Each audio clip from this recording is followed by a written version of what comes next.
సనాతన ధర్మాన్ని గురించి పవన్ కళ్యాణ్ మాట్లాడిన తర్వాత నేను దాని మీద కామెంట్ చేసిన వాస్తవం. అయితే నా కొటేషన్ తీసుకొని 3 పెళ్లి అని చెప్పేసి మాట పెట్టుకొని నా మీద విమర్శిస్తున్నారు. నేను దాని జోలికి పోలే. సనాతన ధర్మంలో విడాకులు ఉంటాయా? నేను అడిగిన ప్రశ్న అది.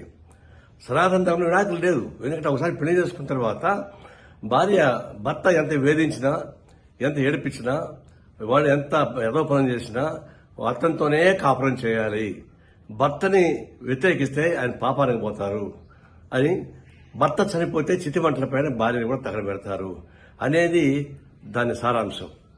అలాంటి సారాంశం నెత్తికెక్కించుకొని పవన్ కళ్యాణ్ మాట్లాడుతున్నప్పుడు మరి విడాకులే లేనప్పుడు మరి మీరు ముగ్గురికి విడాకులు ఇచ్చారని ప్రశ్న నేను ముగ్గురు ఒకసారి పెళ్లి చేసుకొని చెప్పలే. విడాకులు తీసుకొని పెళ్లి చేసుకున్న మాట వాస్తవం. అది నాకు ఇప్పుడు తెలుసు. నేను దాని వరకు ఇప్పుడు పోలే. నేను ఫస్ట్ టైం అంటున్నా. సనాతన ధర్మంలో విడాకులు లేనప్పుడు మరి మీకెందుకు అది వర్తిస్తాండి అన్న దాని మీద ఊరికి నా మీద మాట్లాడుతున్నారు. ఇప్పుడు మనం చెప్తున్నాను, అది అరాచకమైనటువంటి సనాతన ధర్మం. అది ఆ ధర్మ వ్యవస్థ మొత్తం వెనక్కి తీసుకెళ్లేటువంటి క్రూరమైనటువంటి చర్య అది.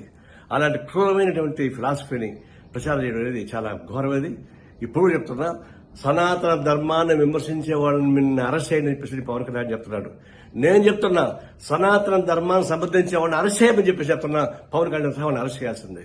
అది మన సెక్యులరిజానికి, ప్రజాస్వామ్యానికి, మన రాజ్యాంగానికి అర్థం పట్టే పద్ధతిలో ఉంటుంది. కాబట్టి సనాతన ధర్మాన్ని